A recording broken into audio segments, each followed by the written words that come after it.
Thiruvegappura കൊയിലാണ്ടിപ്പടി youth wing സംഘടിപ്പിച്ച ലഹരി വിരുദ്ധ campaign Thiruvegappura panchayat president K A. Azeez master ഉദ്ഘാടനം നിർവഹിച്ചു.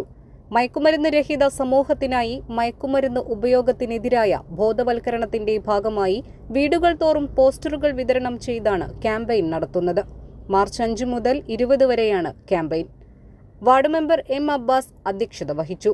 വാർഡ് മെമ്പർ മജീദ് സാഹിബ്, മഹല്ല vice president A P. Muhammad Kutty, Hisham K P, Asainar Musliyar എന്നിവർ സംസാരിച്ചു. കെ.ടി. ജലീൽ, സുഹൈൽ വാഫി, അസ്കർ കെ.പി തുടങ്ങിയവർ സംബന്ധിച്ചു. കുട്ടികൾക്ക് ലഹരിവിരുദ്ധ മുദ്രാവാക്യം KYW പ്രസിഡന്റ് നജീബ് തങ്ങൾ ചൊല്ലിക്കൊടുത്തു. ഫഹദ് കെ.പി നന്ദി രേഖപ്പെടുത്തി. News desk 3 Max Live.